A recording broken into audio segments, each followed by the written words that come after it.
I think it would be interesting for people to know how I got to where I am today, what the different things we went through to develop the career, develop the images and the techniques to where we are. So people could see how I went from 10 years old to 80 years old. Tell me what the word patience and time mean to you both as a couple.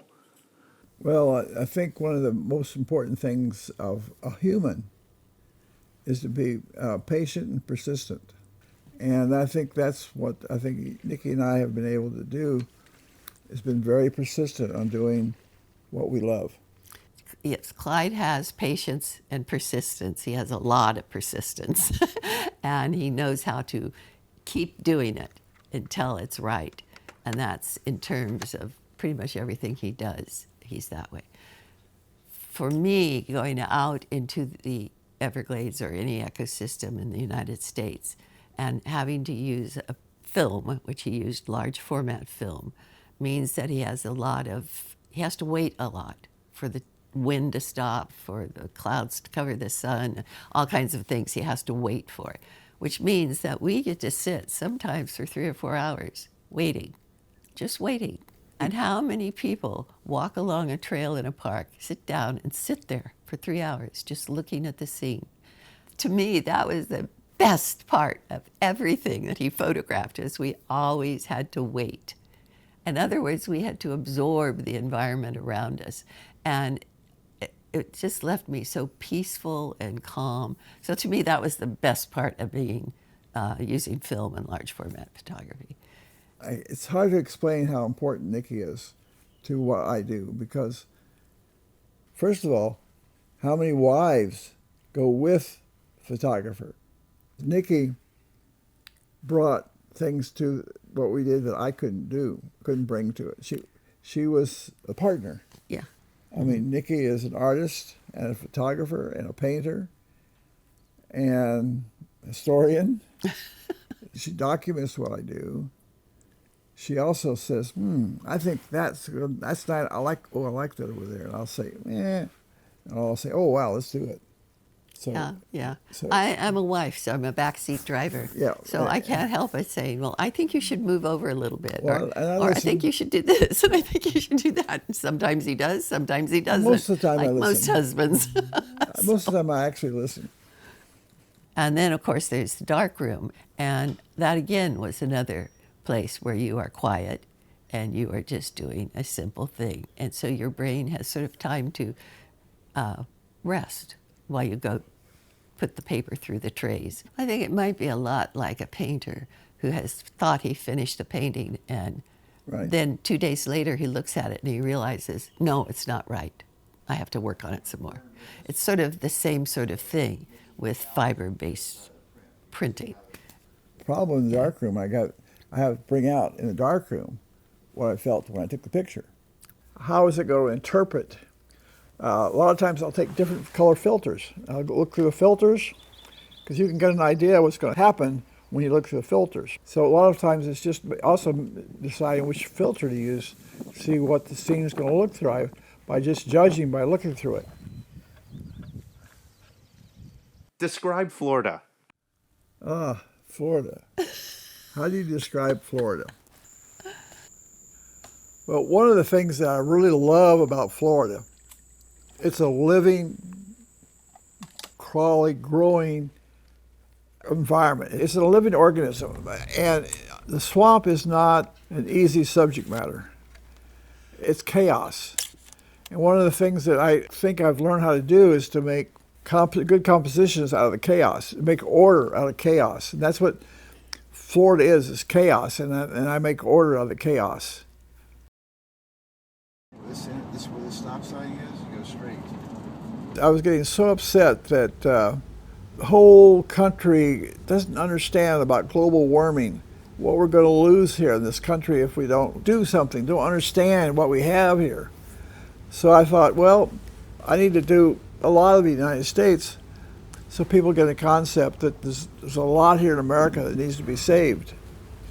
And I thought that was very important. So I started in Maine, I went all the way to California, Oregon, Washington, and other states in between. I took 1,700 sheets of film. It's a lot of film. And when I got back, it took me 2 months to process the film. So I did this whole project for almost 6 months before I saw a print. It had a lot of anxiety. Did I expose it right? Did I have a hair drop on the film when I loaded the camera? Did I have light leaks in the camera? Did I do the right exposure, the right filter? So it was kind of stressful by the time I got through that 6 months, but it did come out pretty good. I think it came out good. What's your favorite photographs? 10mm number 2. It's like 4 cypress trees with a storm behind it. Oh, that's not one of my favorites. Oh, it's not? Okay. No, I mean, Okay. It is a favorite. Okay. Dunes? Mm-hmm. Choppy? I think of choppy. I really do. And I think the reason is I have a personal love of tall grass, because when it blows in the wind, it's just wonderful. And the texture and the depth and all that. I love tall grass. It's just beautiful. And then to have the thunderstorm coming in from the west and clear on the right-hand side, it just shows the power that you see in the Everglades. This delicate dance happening with the grass, with the power of the storms coming in. It's just, I don't know, the balance of the whole thing. I just love it. Yeah. And Clyde? I think one of my favorites is pepperwood. Mm-hmm.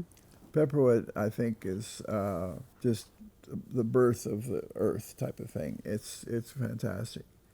And then in Florida, it's probably Skyrocket Pond. Yep. Yep. I don't think it was the 9 years it took me to do it, but it's just the essence of the swamp. And the other one is actually Loxie Wildlife Refuge. Yeah. Pepperwood and Loxie Wildlife Refuge, I think, are 2 images that describe the 2 things best of California and Florida, of the Everglades. How would you, as Clyde and Niki Butcher together, not just Clyde, because even though this is life's work of Clyde Butcher, I very clearly understand this is a 2-for-1 deal that is going to be remembered for generations. How would you both like to be remembered in years to come? Well, I think one thing I would like people to understand that we did this together. Yeah.